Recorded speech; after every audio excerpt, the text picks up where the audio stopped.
Nós vamos dar início, então, a esta palestra. Nós vamos só dizer como é que vai ser o procedimento. Eu vou começar, então, com a oração. Depois eu vou fazer aqui uma leitura de dois textos, dois versículos da Palavra de Deus. Vou passar para a Luana. Ela vai trazer, então, a sua palestra baseada no espectro autista. E ela vai concluir toda a palestra, depois abrindo espaço para que haja perguntas dos irmãos. A gente tem sentido a falta de alguns irmãos, né? Vários que para adquirir, mas creio que a chuva atrapalhou um pouco. Mas agradecemos a Deus pelos que estão aqui e aqueles que poderão acompanhar também pela rede social. Então vamos começar com a oração, depois o bom texto. Oremos. Senhor Deus, muito obrigado por estarmos na tua casa, mais uma vez, Senhor, poder aprender de como lidar com os nossos irmãos, nossos amigos, o ser humano de uma forma geral. Pedimos que o Senhor nos dê sabedoria para compreender, Senhor, o que acontece com vidas que enfrentam essa síndrome ou que passam por essa síndrome, até para acolhê-las da melhor forma possível. Nos ajuda como igreja, amar o nosso próximo, ajudar o nosso próximo. Nos dá sabedoria e também, Senhor, nos dá entendimento. Pedimos que o Senhor seja com a tua serva, que ela possa trazer para nós conhecimento e assim a gente colocar em prática. Em nome de Jesus nós pedimos e agradecemos. Amém. Dois textos bíblicos, Tiago 2, 8 e 9, diz assim. Eu vou ler na nova versão, um pouco melhor, diz assim: se vocês obedecerem à lei do reino, estarão fazendo o que devem, pois nas Escrituras Sagradas está escrito: ame os outros como você ama a você mesmo. Mas se vocês tratarem as pessoas pela aparência, estão pecando, e a lei os condenará como culpados. Deus aplica esta palavra em nossos corações. E daí, a Ana, possa agora sim desenvolver essa palestra.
Mas eu nunca gostei, e muitas pessoas autistas não gostam, né? A minha filha, a gente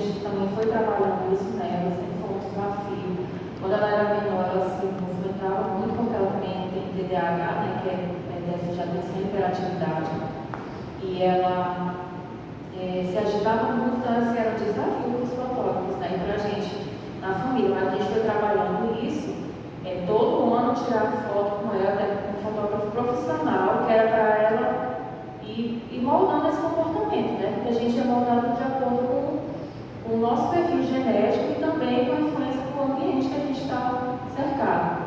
Então, essa é uma imagem muito comum. E a minha história com o autismo, como é que começa um pouquinho, né? Como eu falei para vocês, me engravidei já aos 30 anos, uma gravidez planejada, foi do jeito que eu tinha pensado, né? A boa parte dos autistas, eles têm um princípio de organização mental, de planejamento, para que as coisas saiam tudo conforme a gente quer, né? Então, eu planejava, depois de eu passar no concurso federal, que era o meu sonho, mudar para pertinho da minha mãe, eu poderia engravidar, né? Então, com 30 anos isso aconteceu, e aí planejei a mora, o quarto dela, tudo assim, né? A minha cozinha era toda setorizada, o armário, o que era de freezer, o que era de micro-ondas, o que era de geladeira, tudo organizadinho a casa para chegar dela, né? E aí, ela tinha uns comportamentos muito diferentes, né, do bebê. Eu fui professora de creche, por incrível que pareça. E quando eu fui professora de creche, eu aprendi muito sobre desenvolvimento humano, né, sobre o que o bebê faz de 1 ano, 2, 3, né.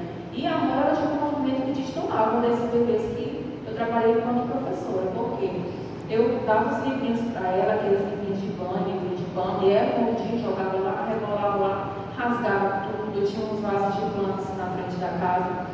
Ela enchia as mãos de terra, colocava na boca, engolia, né? Então, assim, eu me lembrava daquele personagem Tais, quem é dos anos 80, 90 vai lembrar, né? Ele faz uma roda bonita assim, vai, né? Destrói tudo. A Amora parecia o Tais, né? Tudo assim, ela passava, acabava com tudo. Tudo jogado, e era uma coisa impressionante. E com quem eu conversava, as pessoas diziam assim, porque tem muita saúde, tem muita energia, né? Mas eu ficava, mas isso não é normal, né? Não é comum isso. Na idade dela, de 1 ano e meio, era para fazer isso, com 2 anos era para fazer tal coisa, ela não falava também. Então, tudo ela contava, ela me chamava. É muito comum hoje também, os autistas fazem isso, né? De pegar a mão com ferramenta, a gente chama, e chamar lá o pai, mostrar que é a água, que é aquilo. Então, ela fazia essas coisas. O carrinho de bebê, né, de boneca, ela colocava embaixo e ficava brincando com a rodinha. Eu ficava assim, será que ela vai construir coisas, né? Será que ela vai ser engenheira, sei lá. Porque, não é assim, a boneca, ela arrastava, pegava pela perna, arrastava pelo chão. Então, os comportamentos dela eram muito diferentes, né? E o conhecimento que eu tinha um pouquinho era do TDAH, o transtorno de déficit de atenção e hiperatividade. Então, eu imaginava que ela era TDAH. Mas para quem eu falava, era até para pediatra, né? Não é assim mesmo, porque é cheio de saúde, esses meninos já na geração dos celulares, assim mesmo. Né? Deixa estar que não era, né? Era algo a mais. E aí, quando eu comecei a trabalhar na UFAC, no núcleo de apoio à inclusão, eu comecei a trabalhar com jovens autistas. Eles começaram a vir pelas cotas, e foi quando eu resolvi fazer um projeto com eles, né? A gente tinha projetos com vários alunos com deficiência, mas uma coisa que me chamou a atenção nos alunos autistas é que eles não tinham muita necessidade de adaptações, né? Por exemplo, eles queriam material em braille, ou então em áudio, alguém que lesse para eles os textos. Os autistas, eles não queriam nenhum apoio assim. O que 90% deles queriam era psicólogo, porque o que eles me relatavam, a maior parte era do curso de medicina. Eles diziam assim, aonde eu chego no corredor da minha sala, no dia de prova, eu já começo a vomitar, eu passo mal, não durmo, e eram essas as reações, né? Uma dessas alunas tentou suicídio. E aí, quando eu soube disso, isso me comoveu muito, né? Eu fiquei muito mal, eu tive crise de ansiedade por causa disso. Porque eu achava assim, que eu queria ter feito algo a mais por ela, né? Ela pediu ajuda para que eu marcasse, inclusive, mas foi uma época que a gente tinha uma psicóloga para a FAC inteira, então ela não tinha como atender essa demanda. E eu fiz esse projeto, consegui uma psicóloga que era autista, falei com uma amiga da SEL, que é a Denise Grana, ela é psicopedagoga, ela me falou que uma psicóloga que ela tem diagnóstico, eu acho que ela vai te ajudar. E aí a Denise também veio, né, como ela era psicopedagoga, ela veio para dar esse apoio. E lá esses meninos começaram a falar do que eles pensavam, sentiam como é que eles agiam antes, né? E eu comecei a me identificar com aquilo. Né? E eu fiquei, gente, mas engraçado, que quando eu tinha 18 eu pensava desse jeito, eu fazia desse jeito. Só que a gente vai, de acordo com o que o ambiente responde, a gente vai se moldando, né? Então, como algumas coisas eu não tive um bom resultado, né? Não tive uma boa recepção, então algumas coisas eu fui mudando o comportamento e outras eu pensava, mas não dizia, ou então se eu dizia e dava errado. Então, quando terminou esse grupo de acolhimento, né, que foi até para o G1, teve uma repercussão, o G1 entrevistou os meninos, tudo, eu fui atrás da minha avaliação e veio o meu diagnóstico, né? Então, aí a minha mãe até disse assim, eu sabia que tinha alguma coisa, sempre soube, eu só não sabia o que era. Né? Porque ela dizia que na igreja, Manuel, eu era a pior criança que tinha. Assim. Ela disse que eu era terrível, eu só sentava no chão, não deixava nem ninguém se aproximar de mim. Foi uma luta para eu ir para as salinhas, né? Quando eu ia, era extremamente calada. Ela me tirou da pré-escola porque as professoras disseram que passou 2 meses e eu não falava, não saía da sala na hora do recreio. Então ela tinha uma preocupação de eu estar em sofrimento e não dizer, né? Eu não dizia nada, assim, era totalmente calada em ambiente que não fosse a minha casa. E aí ela falou, olha, tudo isso agora para mim fez sentido, porque eu sabia que tinha uma coisa, só não sabia o que era. E aí foi trabalhando com esses meninos, né, ajudando outros, que eu também consegui ajuda para mim, que aí eu consegui comecei a fazer o tratamento tanto psicológico quanto psiquiátrico também. A princípio eu não tomava remédio, depois eu passei a tomar. Aí depois desmamei o remédio e esse ano voltei de novo com remédio, porque eu vi que me ajudava bastante, né, a controlar o meu humor. Já vi que eu tenho uma tendência, como muitos artistas têm, a maioria tem uma tendência para depressão e ansiedade, né? Então a gente tem níveis altos de alerta com qualquer situação. E aí, eu estava até conversando com as irmãs aqui no início, que a gente recebe as coisas de uma forma tão intensa que a gente fica muito tempo pensando sobre elas, né? E isso causa uma agitação, então a gente às vezes não dorme, fica muito ansioso, algumas pessoas comem muito, outras cai cabelo, outras rói unha, arranca a pele, né? Dos dedinhos dos lábios, dos dedos dos pés, então cada um tem um tipo de reação, né? A minha reação é ter a crise de ansiedade comum, né, da taquicardia e de não conseguir dormir. E a depressão também, porque a gente fica com um humor baixo, no só enxerga negativo, né? Então assim, não tem jeito, não vejo saída, era melhor morrer. E esses pensamentos, eles vêm continuamente, né? Por mais que você leia a Bíblia e fale o versículo e tal, eu sempre tive essa saída, né? Mas a gente vê que o remédio dá uma estabilizada nisso. Então, ajudou bastante. Isso ressignificou tudo, como eu falei, né? A minha infância, a outra forma, né? Dando o livro que eu já acordo. Por que eu me sentia tão bem na igreja? Porque eram os meus amigos de infância, eles entendiam as minhas esquisitices, né? Minhas coisas estranhas, então era mais fácil para mim lidar ali com todo mundo na igreja que na escola, que cada ano muda o professor, cada ano muda os colegas, né? São muitas mudanças. O Marcelo foi meu primeiro e único namorado. Não tinha coragem de namorar, eu fui namorar, tinha 19 anos. Muitos artistas têm essa dificuldade também, né? Porque a gente não sabe o que o outro espera de nós, né? Então a gente tem tanto medo que às vezes até se interessa pela pessoa, mas não, né? Eu sempre dizia quando alguém se aproximava, eu dizia, não, então vou namorar. Aí passava para anos. E aí a pessoa desistia, né? O Marcelo foi que não desistiu, ele perseverou. Então foi quem conseguiu ganhar a corrida, porque outros ficaram por mim, não tinham paciência de esperar, né? Mas eu tinha muito medo, assim, de não saber corresponder à expectativa do outro, né? O que eu ia fazer, o que eu ia falar, né? Então eu não tinha sonho de casar, de ter filho. Meu sonho era ter o emprego e a minha casa, sempre disse com meus pais. Um dia eu quero trabalhar e ter a minha casa. Era o meu sonho, porque eu já entendia que as relações eram difíceis, só não sabia explicar como, né, isso acontecia. E depois eu sempre tive muito interesse por português, por história, por literatura. E meu mestrado foi nessa área de literatura, né? Esse é o e-book, depois eu tenho que lançar algo impresso. O impresso vai ser lançado quando eu tive o diagnóstico da minha filha. Eu gastei tudo que tinha para pagar no médico, tudo quanto foi terapeuta, né? Aí ficou para trás o impresso, mas ainda vou fazer, que é sobre Juvenal Antunes. Acho que vai ser o único livro que a gente vai ter sobre Juvenal Antunes, né? A obra completa. Que é aquele poeta que tinha lá em frente à Gamileira, né?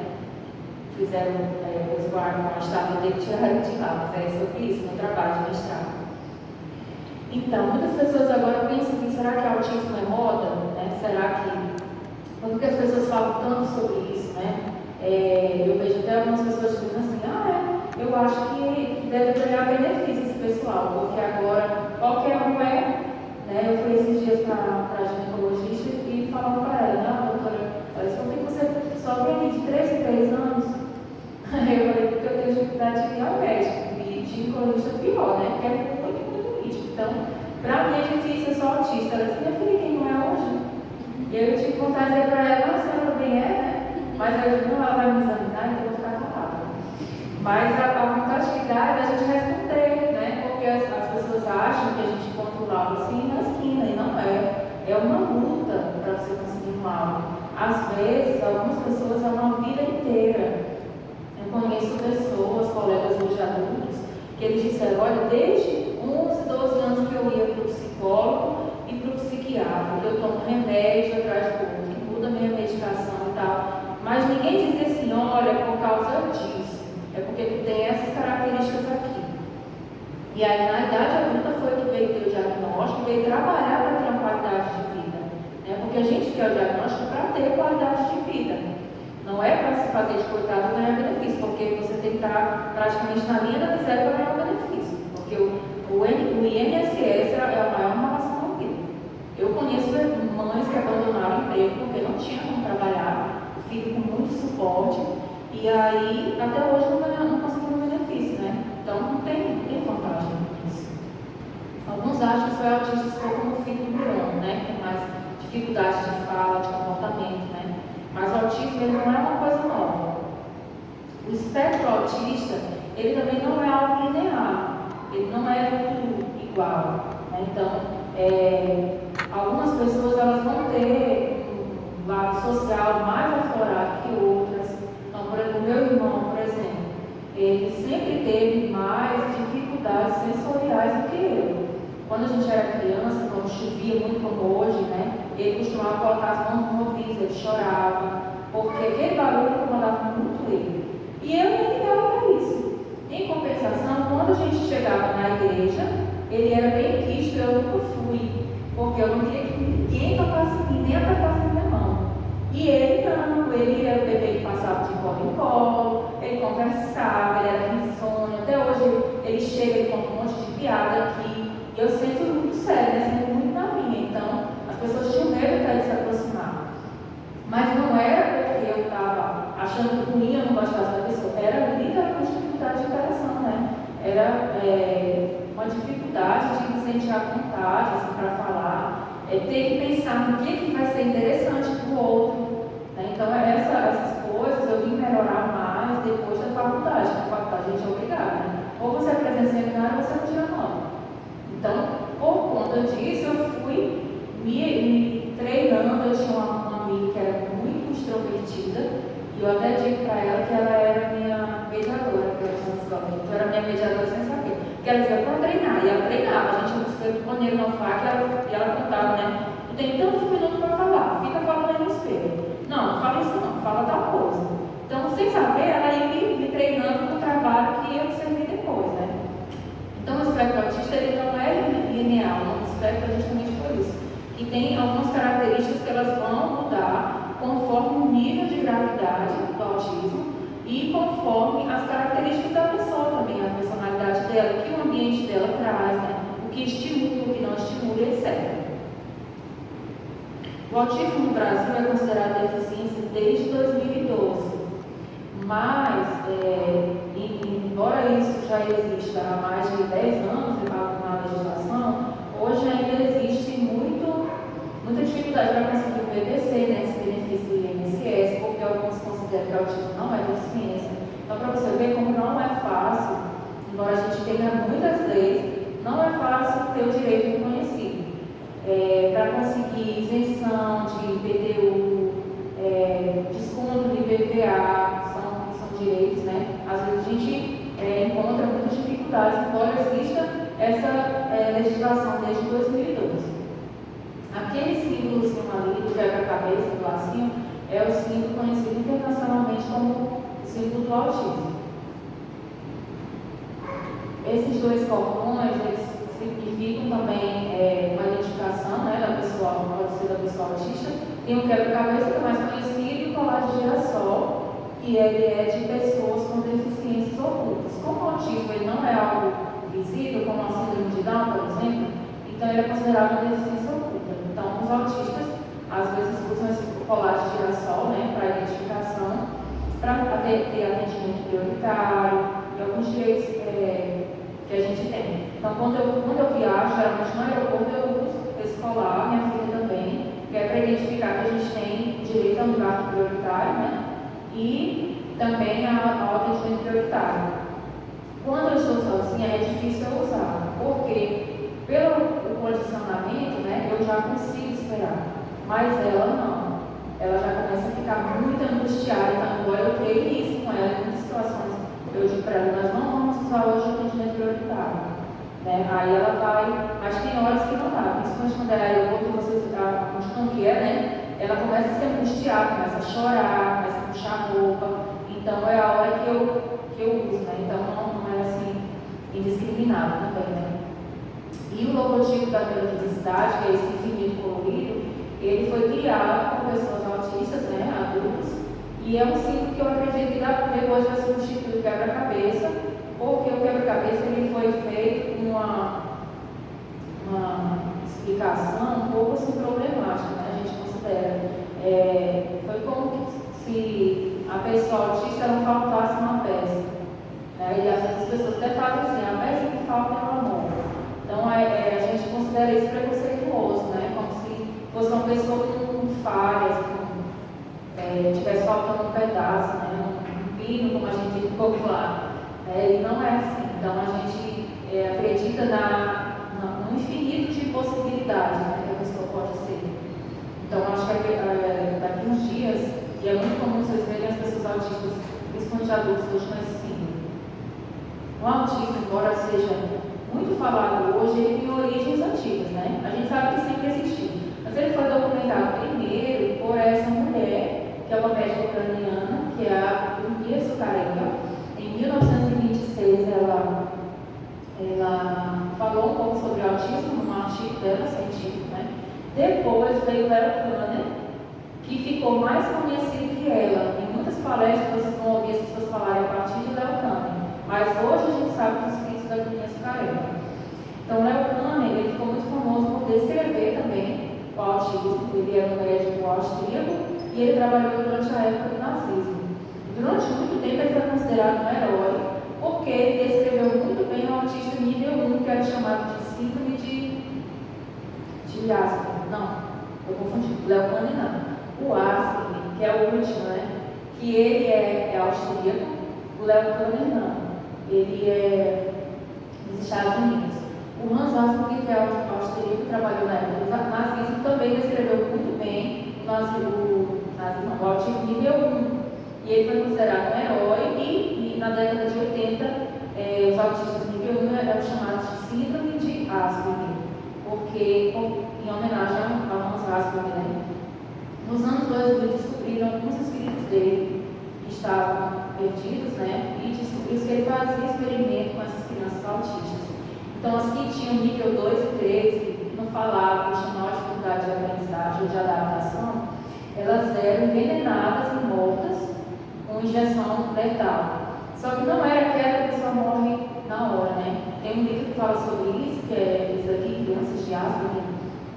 Eu nem consegui ler todo, porque é muito chocante as histórias. Eles davam injeção e viam a criança agonizando e escrevendo, a ciência nazista, né?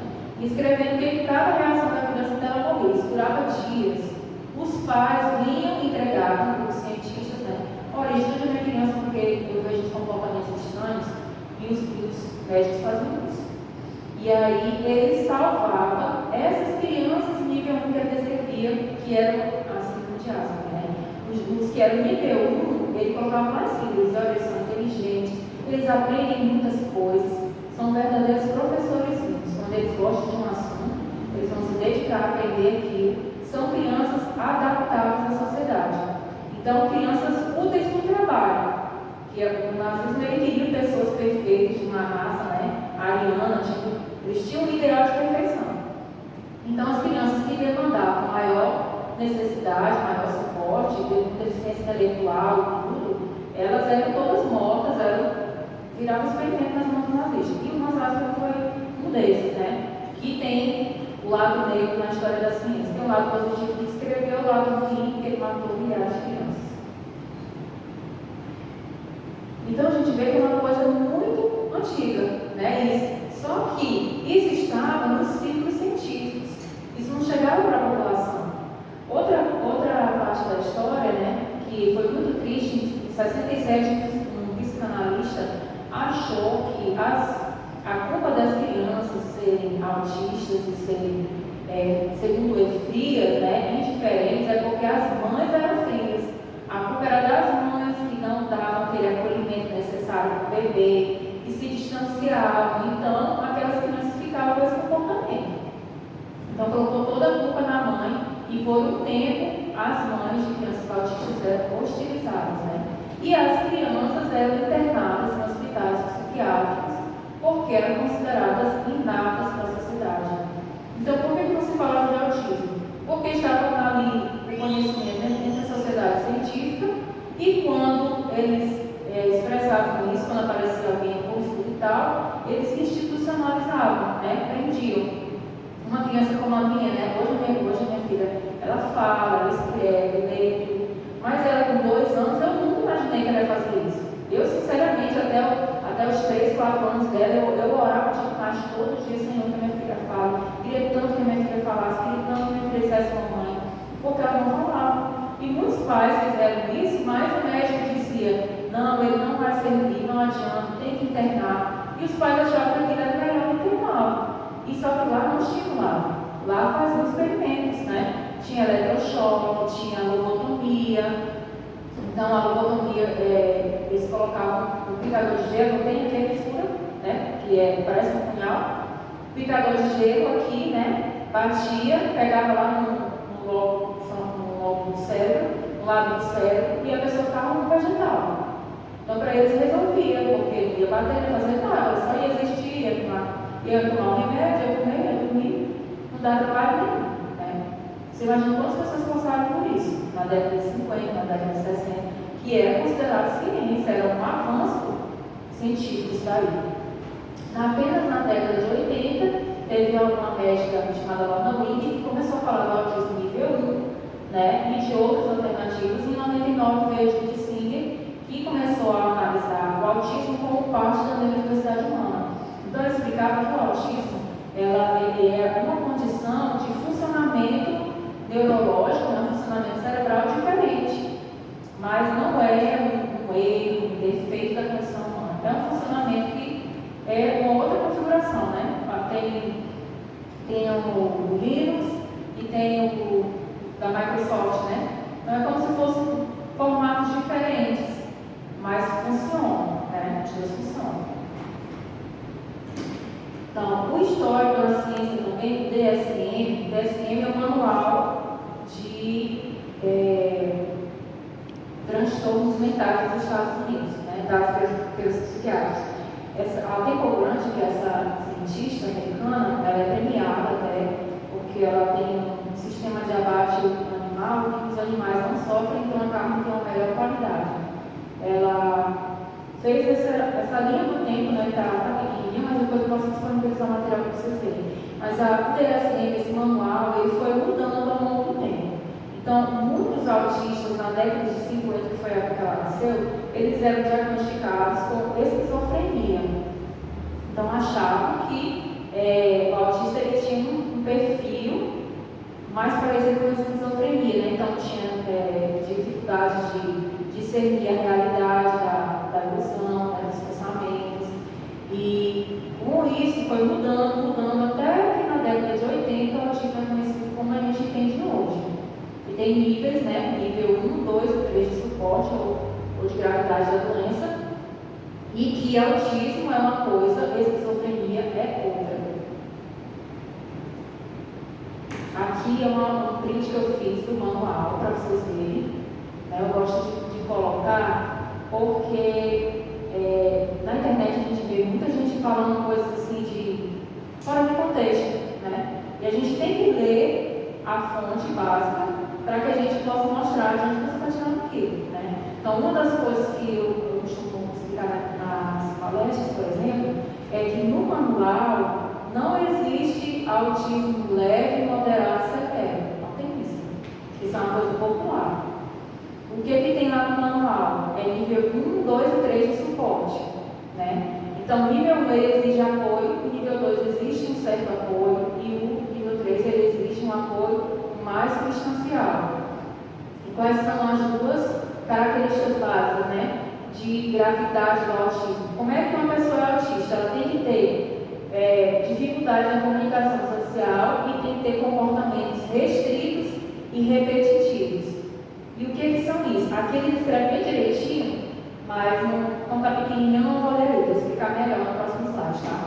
E que é o autismo de acordo com o DSM-5, que é o de 2013. Ele passou por uma revisão, mas ele ainda não está normalmente divulgado, então o de 2013 ele ainda é válido.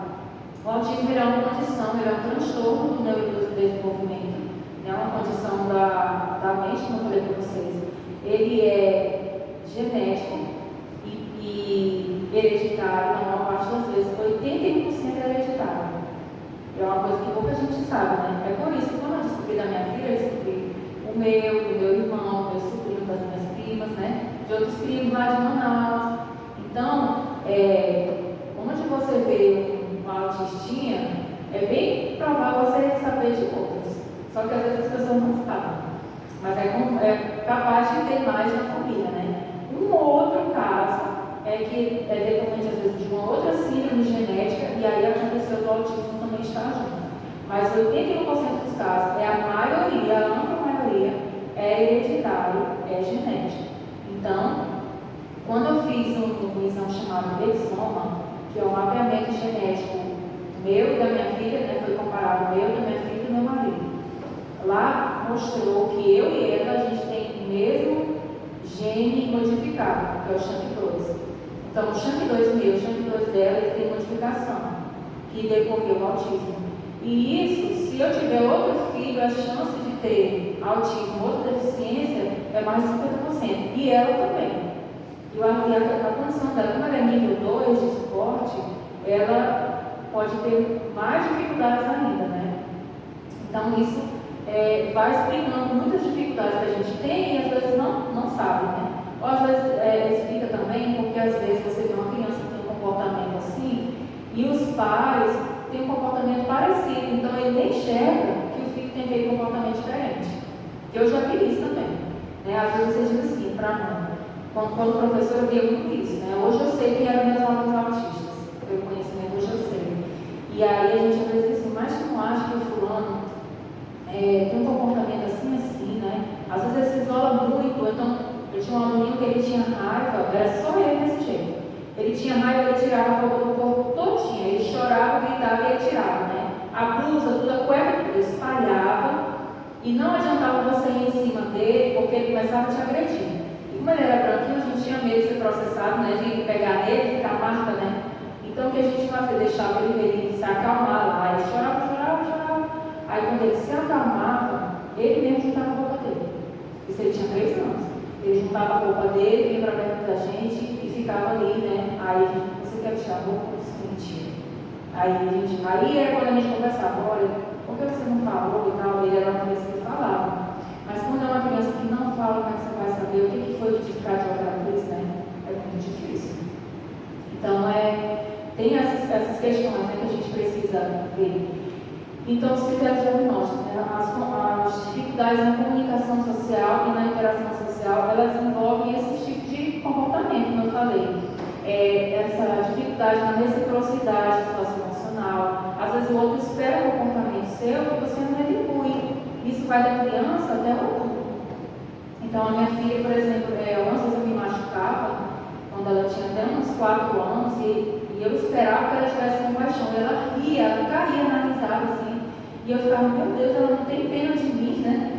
Mas deixa estar que ela tinha essa dificuldade de responder. Talvez ela até entendesse que era uma outra coisa, mas não que eu tinha me machucado, né? De se colocar no lugar. Hoje ela entende, ela se coloca no lugar, vai ver se precisa de ajuda, mas antes ela não, simplesmente ela não entendia, ela respondia de uma outra forma, né? Às vezes acontece com um jovem e com um adulto também. Eu vim discutir uma coisa do meu marido que ele queria que eu fizesse, eu não sabia, ele veio dizer isso depois de 10 anos de casamento. Ele disse assim, olha, as outras esposas, porque ele é policial e vai muito para a missão, né? Para os municípios. Ele disse assim, as outras esposas dos meus amigos, elas ligam para eles para saber se estão bem. E tu é a única que não liga. Aí eu disse, mas porque para mim, se eu ligar, eu vou trabalhar. Então eu espero que tu termine o trabalho e ligue para mim para saber se está tudo bem ou não, né? Porque se alguém ligar, se eu souber que está na missão e tu ligou, sei lá, 1h da tarde, eu vou estranhar, aconteceu alguma coisa, né? Então, para você ver, no meu pensamento estava tudo bem, né? Eu só estava esperando que ele, mas ele esperava que eu me comportasse como as outras mulheres típicas que ligavam, né? Amor, tá tudo bem, né? E não, ó, meu pensamento era outro. E se ele não falasse, eu não ia saber. Eu ia continuar fazendo. Agora você imagina quantas situações acontecem dessa natureza ao longo da nossa vida, né? E é nisso que vem os prejuízos sociais do autista. Porque desde criança a gente está pensando de um jeito, né, numa outra configuração, a gente está entendendo e reagindo de uma forma, e o outro está esperando de outra forma. O meu pai é muito carinhoso de abraçar, de toque físico. Então, desde criança ele vinha abraçar e beijar, né? E eu limpava o rosto, que eu tenho um pouco de sensibilidade, minha filha também tem. Eu limpava, eu esperava logo a hora dele me soltar, né? Então eu ficava dura assim, esperando ele me soltar, porque eu tinha essa dificuldade com o toque físico, né? E isso é uma coisa que quando eu percebi na minha filha, eu já eduquei a família, já expliquei, olha, ela tem uma dificuldade, então não é porque ela não gosta de você. Quando ela se sentir à vontade, ela vai começar a procurar você para brincar. Então essa é a forma dela demonstrar amor e que ela gosta de você. Não é te abraçando nem te beijando, ela não vai fazer isso. E ela não faz mesmo. Às vezes ela faz hoje, com 8, 9 anos, ela começou. Às vezes quando ela gosta de alguém, ela abraça. Então ano passado ela abraçou uma vez o professor da escola bíblica, que é o Felipe Figueiredo, e ele ficou, né? A mãe me abraçou. Eu digo, então agora você é digno de confiança dela. E ela não faz isso assim, não. Então são as reações, o outro espera, né? Que você vê e tal, e a gente meio apagado nisso, tem uma outra forma de responder, e isso atrapalha, né, as relações sociais. Se você não entender, você acha que o autista é uma pessoa fria, que não corresponde às expectativas, né, indiferente, mal amado, e tantos outros adjetivos que a gente vai ouvindo por aí, antipático, né, metida, eu já ouvi muito isso. Eu pensava que era tão metida, né, porque é tão assim. Eu digo, não, né, dificuldade de chegar, né, e também de toque também. Hoje, eu já adulta, eu me treinei, que eu sei que as pessoas, principalmente as mulheres, né, elas vão me ver e vão abraçar quem me conhece. Então eu treinei a minha mente para eu também, porque antes eu também ficava parada, né, até uns 20 anos eu ficava parada. Aí eu me treinei que não, eu tenho que, porque uma amiga minha disse, por que tu fica parecendo um boneco assim? Aí eu me treinei que eu também vou abraçar, né? Mas é tudo bem rapidinho, assim. Porque eu sei que isso é importante para as outras pessoas. Agora, para mim, eu me contente com um tchau de longe. Outros comportamentos, né? Para os padrões restritivos e repetitivos de comportamento. Então, às vezes, a criança gosta de federar coisas, o adulto ou jovem ele gosta de organizar uma determinada ordem, por ordem alfabética, por tamanho.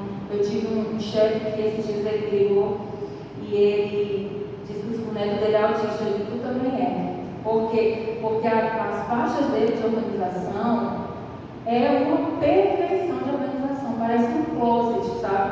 As faixas rosas, as faixas dele, por ordem alfabética, né? Se tiver qualquer coisa assim diferente, ele apaga, reescreve. Então é perfeito, é uma organização perfeita assim, administrativo, né? Eu nunca vi em canto nenhum, eu já tenho 20 anos de serviço público, eu nunca vi em canto nenhum uma organização como a daquele homem.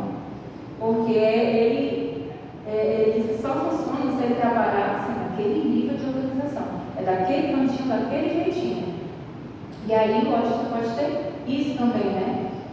Tem a questão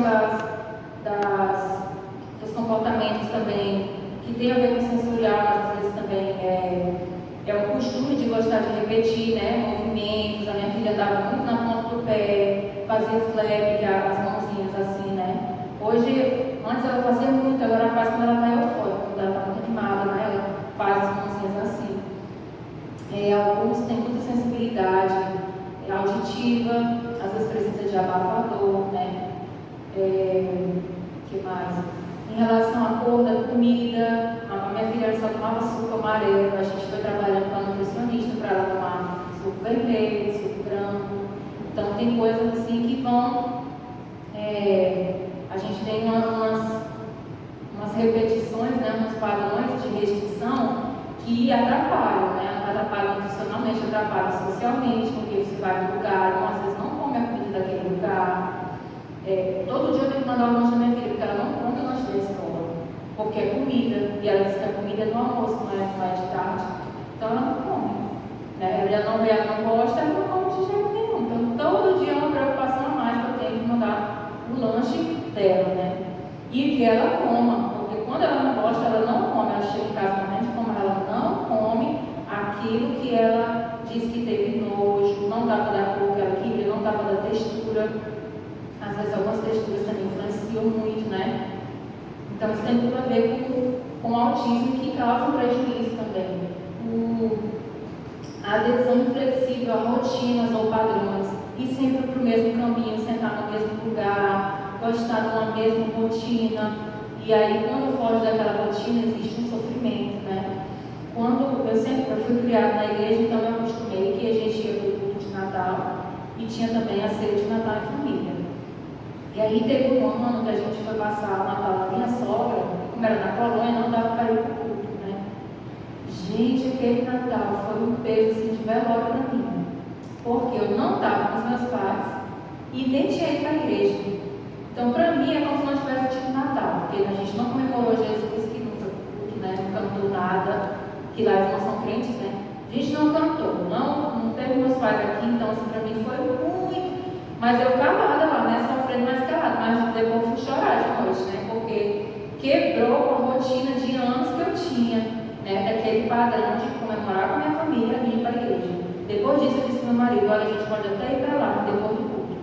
A gente vai para o culto de Natal, aí a gente pode passar o Natal lá, mas as duas sem culto eu não vou não, porque eu não consigo. Então, essa adesão. Por quê? Porque existe uma rigidez cognitiva, né? Uma inflexibilidade psicológica. E é da configuração do nosso cérebro, porque o que é o de sempre, que a gente conhece, que a gente se sente confortável, seguro, a gente fica tranquilo. Quando mudou aquilo, a gente fica em estado de alerta, né? É como se tivesse o som da sirene. Não é, o que você vai fazer, o que vai ser, qual é o perigo, de onde é que vem, né? A gente fica assim. Então, é uma situação totalmente desconfortável. E dependendo da idade, do nível do autista, ele vai reagir de uma forma diferente, né? Como eu tenho entendimento, eu sou nível 1, as minhas crises frequentes são de choro. Choro no banheiro é o mais comum. Mas a minha filha, ela chora na frente de qualquer um e ela diz na lata assim: eu não gostei disso, aqui está fedendo. Ela já disse coisa assim: aqui está fedendo, esse travesseiro fede, porque às vezes não enxugou direito, né? Aí está fedendo, esse livro para cá, eu não quero não. Essa comida está muito feia, pelo nojo. Então ela diz, e aí para quem não entende, né, soa como um desacato. Mas na verdade é essa dificuldade mesmo, sensorial, e também passa pelo emocional, né? A gente tem uma resposta emocional a isso. Alguns sintomas também devem estar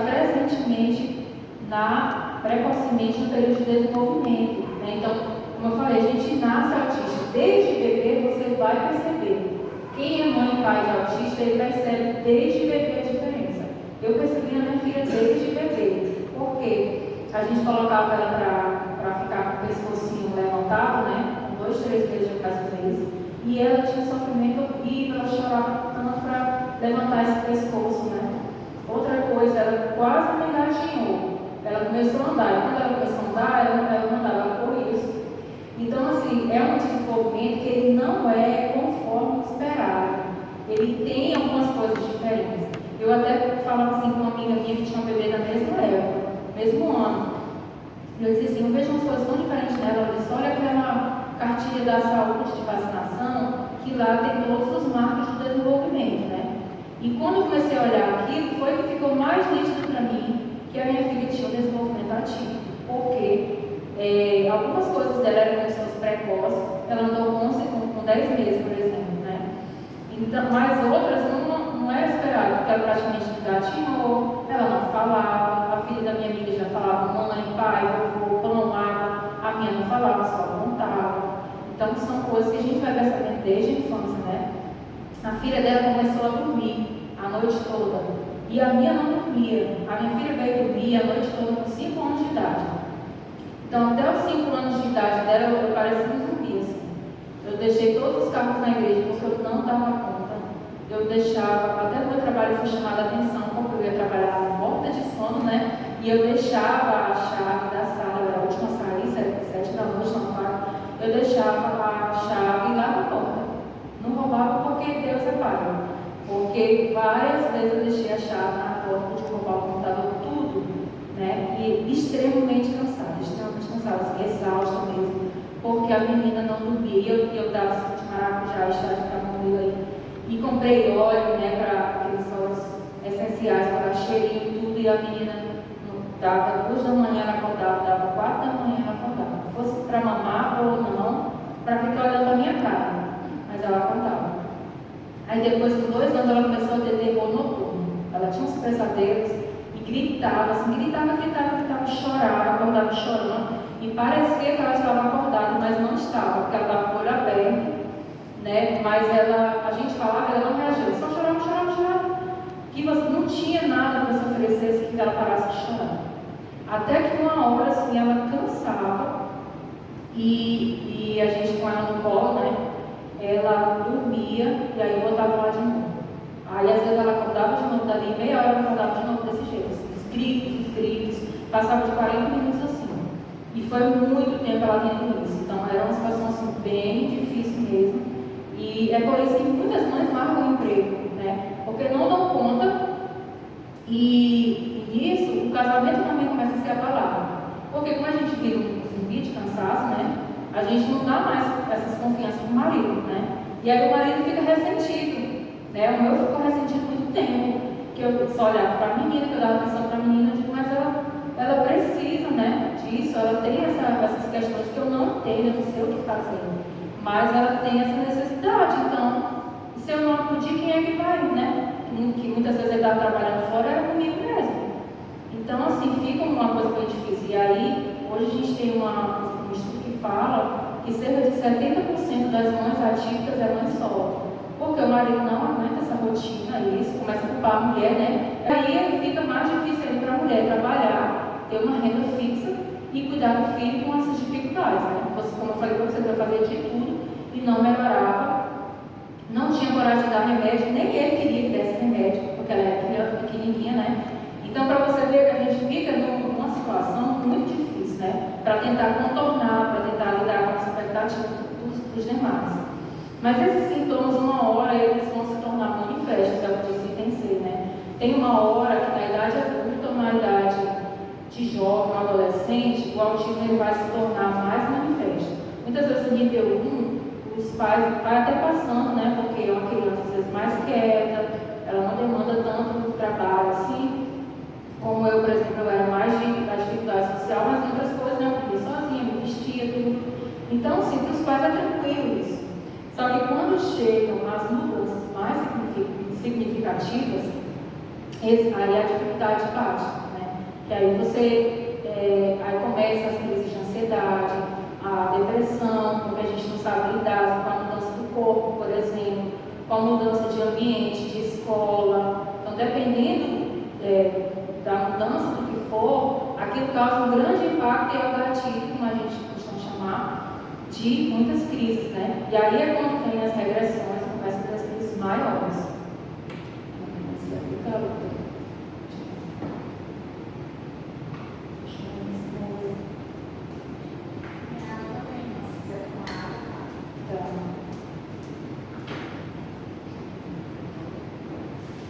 Não está bom, né?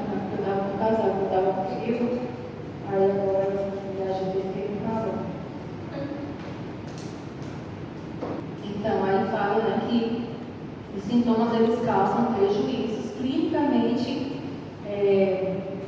significativos no funcionamento social, profissional e etc. Né? Então, existe todo um prejuízo.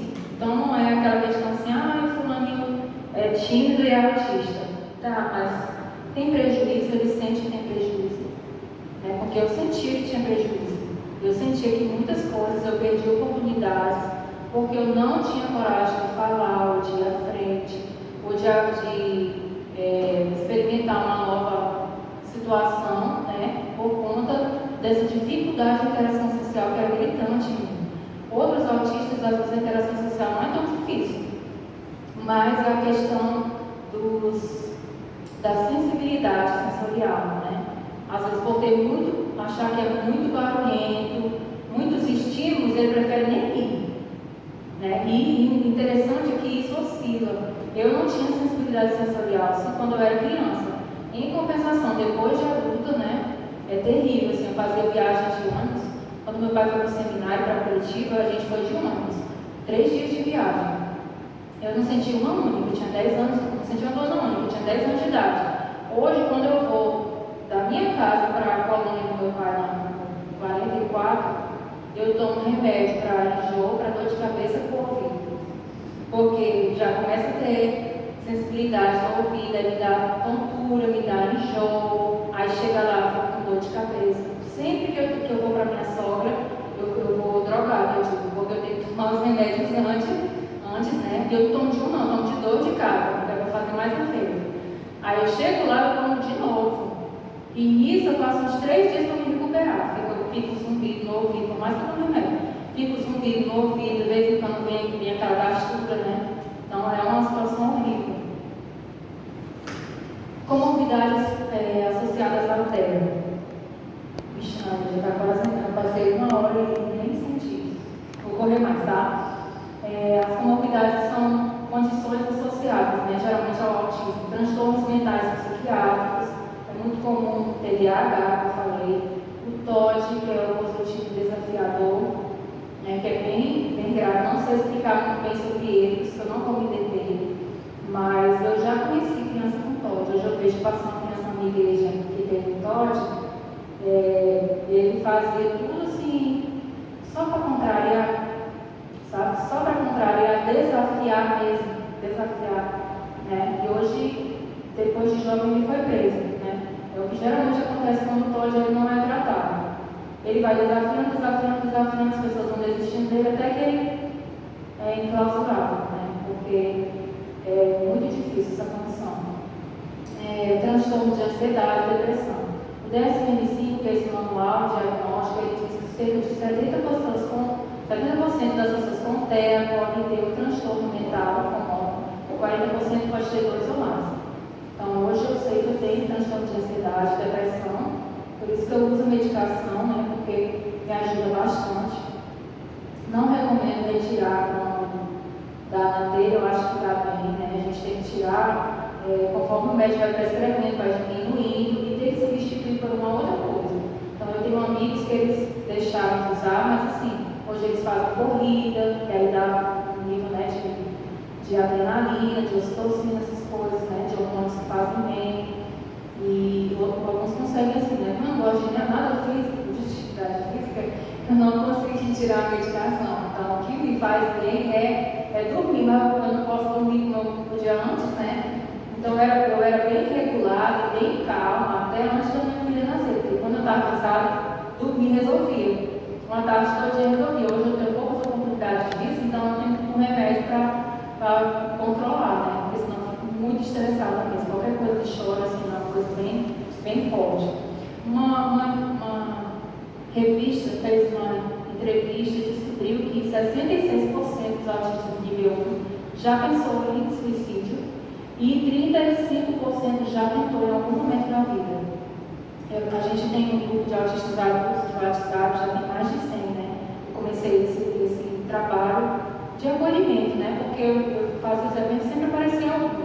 E esse algum sempre se sentia sozinho, né? Então a gente fez esse grupo para a gente conversar, trocar ideias, trocar médico, remédio, né? Essas coisas, se encontrar às vezes.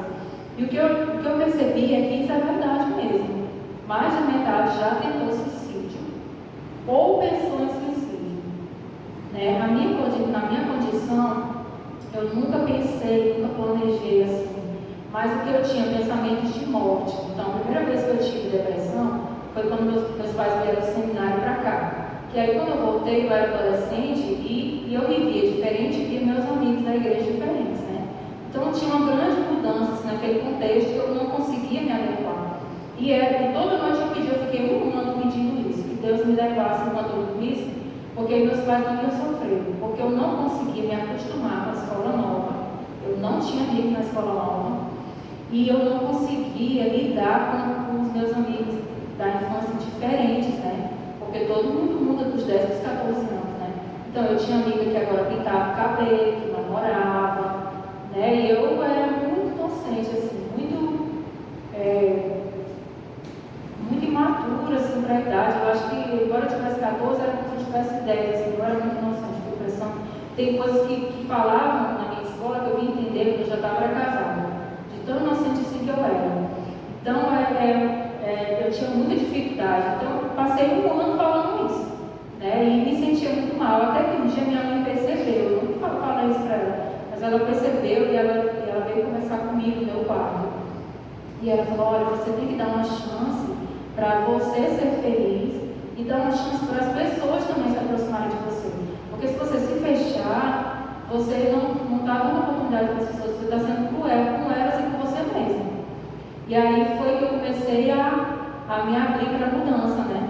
Mas isso é muito doloroso, você vê que precisou alguém falar. Não foi intuitivo. Para a maioria das pessoas é intuitivo, eu vou chegar e vou ter que fazer novos amigos. Mas para mim não era, foi um sofrimento horrível, né? Eu conheci outras pessoas que também passaram por isso. E porque eu nunca pensei em suicídio? Porque eu tinha sempre em mente que o meu respeito por Deus como Criador da vida. Então, se Ele me criou, é Ele que vai tirar a minha vida. Mas pessoas que eu conheço que não são cristãs, que não tinham isso, elas tentaram nessa idade. Eu conheço gente que tentou com 12 anos. Por quê? Porque não tem essa fé, né? Por isso que é importante mesmo o trabalho de evangelização desde a mais tenra idade. Quando eu me converti com 11 anos, eu entendi o que eu fiz, né? Então, isso me salvou de um suicídio, com certeza. Porque os pensamentos de morte, a primeira parte, eu cheguei a ter. A segunda não veio por conta da fé, que acredito. Mas às vezes o desespero pode ser maior e a pessoa pode chegar à tentativa. Né? Outras comorbidades, condições médicas, né? Distúrbio do sono, que é o caso da minha filha também. Ela começou a dormir bem depois que a gente deu remédio para ela. Aí ela dormiu a noite inteira, né? E aí eu já estava com distúrbio do sono, eu tive que tomar remédio para dormir também. Porque eu já não sabia mais dormir. Quando dava o horário que ela acordava, eu acordava também. A gente fica começando 5 anos assim. Epilepsia, alguns têm transtorno alimentar restritivo e evitativo. Então, tem essas questões de dificuldades sensoriais que eu já expliquei para vocês, né? Dislexia também. Eu acredito que a minha filha tem dislexia, embora ela não tenha o laudo, por conta da dificuldade dela, até hoje, de leitura e de escrita. Ela troca muitas letras, muita dificuldade mesmo para ler, assim, né? Eu fico impressionada, porque na idade dela, eu já li o livro todinho, assim, sabe? E várias temáticas dela para ler. 2 frases, ela passa uns 10 minutos. E repete, e desiste, e quer chorar, e diz, não, vamos tentar de novo, sabe? É bem difícil para ela, muito difícil mesmo. Então, eu vejo que é uma outra comorbidade que ela tem, essa dificuldade na linguagem. Matemática não, matemática ela faz de cabeça e escreve, mas quando é linguagem, no português, ela sofre bastante. Como é que a gente pode auxiliar uma pessoa autista, né? A gente precisa conversar com essa pessoa, ou observar, ou conhecer, começar a falar com a família, para entender o perfil sensorial, né? Tem chegar e abraçar crianças que não vão gostar. A gente tem mania de ver uma criança querer pegar no cabelo, né? A minha filha, ela faz careta na hora, ela não disfarça. Por mais que eu diga, mas filha, é só a pessoa que é... Não tem jeito, ela diz, mamãe, eu não conheço. Eu não vou deixar pegar em quem eu não conheço. Então, ela não disfarça mesmo, né? Então, a gente deve conhecer antes de chegar e abraçar e tocar. A gente precisa pedir permissão, porque alguns autistas, eles sentem isso de uma maneira tão amplificada. Para alguns, a sensação do toque na pele é como se fosse arranhando, apertando, né? É um incômodo de verdade, né? Que a pessoa tem. E aí, com relação a isso, a gente pode fazer as adaptações quando a gente conhece o perfil sensorial da pessoa, né? Como é que ela reage às luzes, se sentar na frente ou atrás, a tocar nela, a pegar na mão. Hoje, por exemplo, como adulta, por muito tempo eu não entendia porque eu sentia tanta dor de cabeça em alguns ambientes. E aí, depois eu vim entender que a sensibilidade é a luz, né? E aí eu comecei a usar o óculos que parece de grau, mas era só por eles transitions. Só para ele adequar a luz, né? E eu ficar confortável para não ter dor de cabeça. Então, eu comecei a usar óculos mais para isso do que para enxergar alguma coisa, para enxergar melhor. Foi mais para uma adaptação que eu fiz, porque eu sabia que na maior parte dos lugares que eu chegasse, eu não ia ter adaptação da luz. Mas hoje no meu trabalho eu tenho, né? Como eu já falei no diagnóstico, meu chefe ele tirou a lâmpada de cima da minha mesa, que aí eu fico mais confortável, né? Eu falei para ele, olha, mesmo com óculos, eu ainda sinto dor de cabeça. Aí ele foi e arrancou a lâmpada da minha mesa e foi muito melhor, né? Então, para você ver que é uma coisa que a gente não controla, é o corpo que reage dessa forma, né? Então, a gente tenta adaptar, mesmo assim, às vezes não compensa a adaptação. Às vezes ela não é suficiente, né? O perfil psicomotor, como é que é o tônus, se ela é uma criança mais mole, se não, um adulto mais mole, se ela tem dificuldade na coordenação motora fina ou grossa, na capacidade de imitação. Então, às vezes a gente quer que a criança responda a lição lá na salinha e os outros já terminaram e tem aquele que está lá falando, né? E aí você fica falando, tem uma preguiça, né? Às vezes não é preguiça, às vezes é porque ele realmente tem essa dificuldade na coordenação motora que ele prefira evitar do que os outros dizerem que ele é lento, ou que é lento, que é devagar demais, né? Então, às vezes, para ele não ouvir isso, ele já nem entende mais. Não, depois eu faço.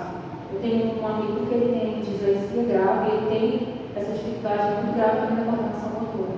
E ele, o livro dele, assim, a gente chora lendo as coisas que ele passou na escola, ele inventando essas desculpas, né, pela dificuldade que ele tem. E ele só melhorou depois de adulto, que ele começou a pagar a fisioterapeuta, fonoaudióloga. Ele falava, a dificuldade de falar dele, ele falava bombinho em vez de bombeiro. Então, inúmeras palavras ele falava assim, aí o apelido vinha na escola, na igreja, né? Todo mundo achando que ele estava de deboche, desde estar, que ele tinha dificuldade real. Então, a gente precisa conhecer qual é o perfil dessa pessoa, o perfil socioemocional, quais são as habilidades sociais que já possui. Por exemplo, às vezes você faz um elogio achando que a pessoa vai gostar, mas dependendo da reação dela, do perfil socioemocional, vai ser constrangedor e ela não vai querer vir. Então, a gente precisa conversar com a família ou com a própria pessoa, né, se ela falar, se ela já tiver um entendimento, para você entender como ela reage. Eu atendi uma aluna na FAC, que o professor rasgou ela de elogios assim, que eu acho que os típicos sonhavam com aquilo. Mas ela não queria mais ir para a aula, porque disse que todo mundo ficou olhando para a cara dela. E ela não quer que ninguém olhe, ela é extremamente tímida. Então a gente teve que conversar com ela, que, né, as pessoas costumam fazer isso como uma recompensa, né? E tal, mas já que ela não gostava, a gente ia conversar com o professor, explicar para ele, mas que ela se sentisse lisonjeada, porque não é assim que a gente recebe elogio na universidade, todo no contexto, né? Para ela entender e assimilar, voltar para a aula. Então, para vocês verem que é uma pessoa que tem uma inteligência preservada, mas que algumas coisas não são entendidas assim, no automático, como as típicas, né? A gente não entende as pistas sociais sutis. Se às vezes alguém não explicar, a gente não vai saber. Não vai entender, porque a gente não está ligado nisso. A gente se liga muito no cérebro autista nos determinados tópicos de interesse. Então, aquilo ali a gente vai estudar, vai se aprofundar, vai achar interessante, vai se dedicar. E outros não. E aí, é isso que a gente precisa dar o apoio, né? Precisa do apoio. O perfil de aprendizagem, como é que aprende essa criança, essa pessoa, esse jovem? Tem que adaptar os materiais, tem que ser algumas coisas, né? Algumas dicas, elaborar perguntas mais objetivas, explicar as coisas detalhadamente, às vezes colocar um passo a passo, escrever. No meu trabalho eu utilizo muito isso, meu chefe vem com 300 coisas, eu digo, peraí. Aí eu pego e digo, qual é a primeira coisa que tu quer? Aí ele diz, a primeira é essa, não. Qual é a segunda? Segunda. A terceira. É até quando? Eu pergunto para ele. Aí isso aqui é até o tal dia, isso aqui é... Aí eu, beleza, então na minha mente eu vou fixar isso aqui primeiro até tal dia, isso aqui, depois isso aqui. Porque se for um monte de coisa, eu fico ansiosa, eu não durmo, fico patinando, eu olho uma coisa, eu olho outra, e não sai nada não. Porque a ansiedade vem, o nível de alerta, né, ele dispara e eu não consigo fixar na minha tarefa. E tem muitas crianças jovens desse jeito. Eu tenho uma amiga inteligentíssima formada em Direito que trabalha no Ministério Público. E ela falou que a rotina dela é comum de acordar, tomar banho, escovar o dente, vestir a roupa, pegar o Uber que ela dirige, ir para o trabalho. Ela escreve isso todos os dias, põe no papel e cola lá na parede do quarto dela. Quando ela acorda, ela faz uma coisa, ela vai lá ticando um por um até ela chegar no trabalho. Para você ver como a dificuldade de algumas pessoas para organizar é grande, né? Enquanto uns são extremamente meticulosos, outros têm essa dificuldade, né? Tem a ver com o nosso cognitivo. Mapas mentais, às vezes grifos, né? Placas na igreja, explicando também para onde ir. Eu gostei muito dessa coisa aí abrir, porque a gente não sabe se empurra, se espera alguém abrir, né? O que ele faz. Então, quando está tudo assim na cara, ninguém ouve, né? Nem quem é autista, nem quem tem deficiência intelectual, quem é surdo, todo mundo vai ver, vai saber o que tem que fazer, né? Para onde ir. Outra coisa, atendimento da pessoa autista. Falar com calma, linguagem clara e objetiva, como eu falei, né? Enunciados curtos e diretos, explique o que você quer e bem objetivo, né? Usar recursos de imagem ajuda muito, ajuda quem tem deficiência intelectual, quem é autista e quem é surdo. 3 públicos, né? Você ajuda. Além dos neurotipos, né? São as pessoas que não têm autismo, chamados de neurotipos. Pergunte e esteja aberto a ouvir e responder perguntas que talvez para você pareçam coisas óbvias, né? Então, às vezes, se você não disser, olha, meu irmão, quando você vem dirigir o culto, a roupa tem que ser essa. Você tem que chegar tantos minutos antes.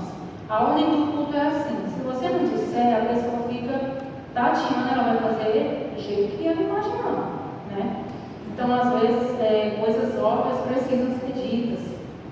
Olha só, a irmã estava falando da dificuldade que a filha dela tem com relação a banho, né, que tinha.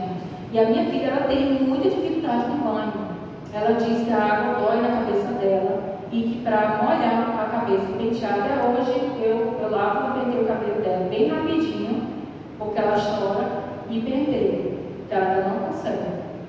E aí, para a gente ir no banho, toda vez é uma explicação. Todos os dias dessa vida eu tenho que dar uma explicação para ela. E tenho que dizer, agora, se você chegar, chega ruim, as pessoas não querem conversar com você. Eu já expliquei até de mim como autista. Falei, eu como autista, se alguém chega perto de mim com suor forte, eu tenho vontade de vomitar. E tem pessoas que não são autistas que são desse jeito. Se passar uma mulher grávida perto de ti com cheiro ruim, ela vomita. Aí ela fica pensativa e aceita o plano. Mas se eu não fizer discurso e levar ela para maneira, ela não vai. Ela pode estar um pouco suada. Ela diz que não precisa, que ela está limpinha, que ela não suou, tem nada suja, é só trocar a roupa. Só uma toalha molhada, não, é sal com leite e água, você vai. E os dias de cabelo, né, eu negocio. Falo um dia, 2 dias antes, olha, tal dia vai ser o dia do cabelo. Vamos lavar o cabelo, aí no dia eu ainda tenho que lavar. Aí eu converso, não, hoje tem que lavar. Tem que lavar porque amanhã tem culto, porque a gente vai na casa da vovó, porque tal. Discurso, né, de novo. Aí você tem que lavar o cabelo. Por conta das dificuldades sensoriais dela. Então, assim, para outras pessoas é uma coisa tão óbvia. Às vezes das minhas primas que eu hospedava, e as meninas entraram no banheiro sozinhas, lavaram o cabelo, saíram penteadas, dentro do xarope. Eu digo, menina, tu não foi ajudar em nada, não. Não, elas já sabem. Eu digo, Senhor, que inveja. Queria tanto isso, porque até agora nada. Se eu não for, se eu não fizer um discurso, esse banho não sai. Esse perfume aí, mas não passa nunca. Então, se você não explicar, né, às vezes para o adolescente a gente tem que dizer para ele, para o jovem tem que dizer para eles. Os alunos lá da UFAC, às vezes eu conversava com eles, olha, porque os colegas de sala falavam, dizem, olha, a gente quando fica muito tempo assim, ó, aqui em Rio Branco, que é quente, a gente começa a suar, aí fica um cheiro que às vezes a gente não sente, a gente é a própria pessoa, mas os outros estão sentindo. Aí assim, ó, tem que ir trocar de blusa. Quando tu vier para a aula, tu vem com blusa limpa, não veste de ontem. Vem com blusa limpa, quando tu chegar, tu já bota para lavar. Não usa de novo, passa desodorante. Tinha que explicar, gente, porque tem uns que não percebe o cheiro e não percebe os outros falando, né? Ou quando percebe, fica com raiva, mas não sabe como melhorar, né? Que tem coisas que a gente precisa mudar, né? Não é o outro. Tem coisas que o outro precisa compreender, mas tem coisas que é a gente, né? Quando é da gente, a gente tem que ensinar. Seja honesto, explique o porquê, como as coisas funcionam, os procedimentos que têm que ser adotados. O autista ele gosta de entender para executar. O autista é uma pessoa que executa muito bem as coisas, mas quando ele entende e quando ele aceita. Porque se ele não entender, ele não vai. O meu sobrinho, ele é extremamente inteligente e a gente conversava com ele para ele não pegar na tomada, para não pegar em faca. E toda vez ele perguntava por quê? A mãe dele se escoletava. A minha mãe também, essa menina muito, eu digo, mas por que você não diz para ele que eu também sou assim, né? Eu falo, eu também sou assim, porque se a minha chefe disser para fazer uma coisa, eu não entender por que eu não vou fazer, não. Aí, mas por que você tem que mandar, tem que obedecer? Eu digo, eu sei que tem que obedecer, mas tem que fazer sentido para mim, para eu fazer com gosto. Porque a gente gosta de fazer com gosto, não pode fazer com fazer. E aí, quando eu explicava para meu filho, é assim, tá bom, tia. Aí ele fazia. Quando ele tinha 6 anos, eu lembro que ele estava no primeiro aninho, e aí todo dia a gente fazia o cabeçalho, né? Rio Branco, claro, professora tal, escola tal. Aí um dia ele disse assim para mim, tia, eu não sei por que na minha escola todo dia tem que escrever Rio Branco Acre, isso é idiota. Eu já sei que a gente mora em Rio Branco Acre. Eu falei, meu filho, mas é porque tem crianças que precisam treinar isso, você já sabe, então você só escreve e fica lá, porque você brinca de outra coisa, desenha, mas tu espera, porque tem criança que precisa aprender isso aí. Mas tem mesmo, tia, eu digo, tem, faz parte. Não, então tá bom. Aí uma outra vez ele estava maior e disse assim, tia, quando eu tenho raiva, eu tenho uma vontade tão grande de bater nas pessoas, ó. Eu falei, eu também tenho. Eu tenho vontade de furar pneu de carro, já tive muitas vezes, furar pneu de carro, de arranhar assim, ó. Só que assim, é melhor a gente chorar quando é que a gente perdeu o emprego. Então tu chora, tu vai lá, tu chora, tu bate assim na parede, mas tu não bate na pessoa, nem arranha o carro, nem faz o que tu pensa. Porque tu vai perder o emprego, vai perder os colegas. Porque às vezes vem uma ira assim na gente que é impressionante, né? E aí eu falei para ele, meu filho, eu aprendi a chorar. Então você chora de raiva, mas não vai bater, não vai furar, não faça nada do que somente diz. Tá bom? Aí, não tá bom, tipo, entendi. Só que isso leva um tempo, né? Para ir freando, né? Porque a criança, nos primeiros anos, ela é muito reativa. A minha filha, no primeiro ano com a mediadora dela, ela quase furou a mulher, né? Com o lápis dela, que a mulher falou, não sei o que lá para ela, tacou o lápis no olho, né? Quase morreu de vergonha, me perdoa, ela nunca fez isso e tal. Mas ela mudou de escola, ela estava na pré-escola 2 anos seguidos, né? E mudou de mediadora, mas assim, ela vai respeitar você, eu vou conversar com ela e tal. Depois foi o maior amor, mas teve impacto inicial. Né? E se a pessoa não entender, ela pede demissão, não quer mais, menina mal criada, né? Então a gente precisa compreender, precisa entender para entender, porque vai aparecer. Né? Esses dias apareceu uma menina nível 3 lá na igreja. E aí ela começou a andar no púlpito e olhar lá o piano e tal. E eu não conhecia, eu disse, essa menina é autista. Aí a esposa do pastor, acho que ela não sabia como reagir, foi tentar ajudar, né? Quando ela tocou na menina, a menina já caiu no chão, se estrepustava toda, né? E eu fiquei pensando, não era para ter feito isso, né? Mas no dia que eu fiz a palestra, ela falou, poxa, não pode ir. Eu ia dizer para ela, não toque se você não sabe o perfil da criança. Não toque, ainda mais se você não conhece. Né? Deixar se ela explorar o ambiente, porque era a primeira vez dela. Quando ela se acalmasse, né, ela ia lá para uma pessoa de confiança, na mãe dela. Aí a gente tentou levar ela para a salinha, eu era professora. Aí ela não quis ficar. Aí eu, não, tudo bem, no outro domingo a gente tenta. Aí quando foi no outro domingo, a mãe dela veio de novo. E a mãe dela morre de vergonha, né, visitante. E aí, quando foi no final do culto, a gente conversou, falei para ela, não fica assim não, minha filha fez muito isso. Hoje ela não faz o que ela acostumou, a gente conseguiu ensinar. A sua também vai. É paciência, você tem que vir agora todo domingo, beleza. Aí no outro domingo ela foi, a menina não fez mais isso. Ela andou assim no corredor, né? E sentou. Aí foi para a salinha e ficou na minha sala. Ficou com a irmã da igreja que conhece ela. Então ela quase não fala, ela grita, né? Ela deu uns gritos lá no culto. Mas na hora da salinha ela não gritou. Eu falava com ela e ela olhava para mim, respondia com a cabeça. E aí eu vi que você vê a diferença do primeiro contato com o segundo, né? Quando ela está entendendo como é que funciona o ambiente e como a gente reage ao comportamento dela, ela muda o comportamento também. Agora, se eu fosse chegar e sente aqui, e não sei o que não é assim, né? Pronto, ela pega no chão lá, que é o que funciona. Ela aprendeu que funciona quando ela se joga no chão, né? Aí a pessoa deixa ela em paz, ela ia fazer isso. Eu não. Quando ela se levantou e tudo quis dar uma andadinha assim para a sala, eu continuei falando aqui com os meninos e tal. E aí ela deu uma saída do banheiro e falei para as crianças. Ela é autista, ela é visitante, ela não consegue falar, mas ela está entendendo tudo. E se vocês se comportarem mal, ela vai imitar, viu? Se vocês fizerem coisa aqui, ela vai começar a imitar vocês. Não, tia, não vamos não. Então tá bom. E aí foi fluindo, né? Então você vê que quando a gente entende, a gente acolhe aquela mãe que ela não tinha, ela disse que ela não tinha coragem para a igreja nenhuma, porque a menina tem esses comportamentos às vezes, né?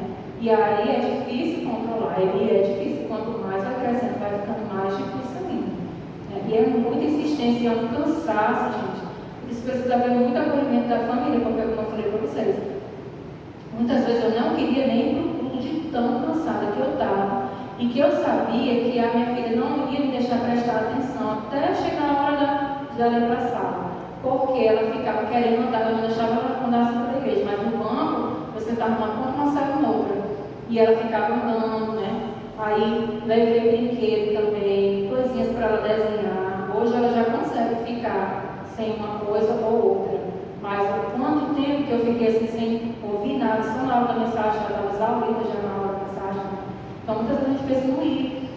No início também vinha alguém sentar perto dela, criança se aproximava dela da mesma idade, ela chorava horrores, eu ia lá para fora da igreja, acalmava ela, quando eu sentava de novo, lá vinha a criança, quer ter contato, né? Aí ela caía no choro de novo, aí eu ia lá para fora, aí a irmã ficava constrangida, já não levava mais para o filho, né? E assim, contornando, eu tentando pedir desculpa, né? Até que quando veio o diagnóstico dela, eu expliquei para a igreja todinha. Meus irmãos, é assim, ela é desse jeito, por isso que ela reage assim, nós vamos fazer isso, tá bom? Quando era para ela olhar, ela não olhava para as pessoas, né? Ela todo tempo assim. Hoje ela olha um pouquinho. Então eu comecei a dizer, irmãos, vocês vão me ajudar a treinar ela para olhar no rosto. Então vocês vão trazer alguma coisa de interessante, uma caneta, qualquer coisa. Fala com ela, oi amor, agora o negócio bem assim, ó, para ela olhar. Aí eles ficavam, né? Ficava com o negócio assim perto dela, quando ela olhava, não sei o que, amor, aí ela olhava o rosto deles, né? Então isso me ajudava, né? Toda a igreja falava com ela, mesmo que ela não respondesse, que ela não desse a mão, mas todos os irmãos falavam com ela. Aí hoje ela responde, né? Mas olha, 9 anos de peleja, né? Se a gente fosse desistir, eu não sei se a gente teria chegado a esse resultado.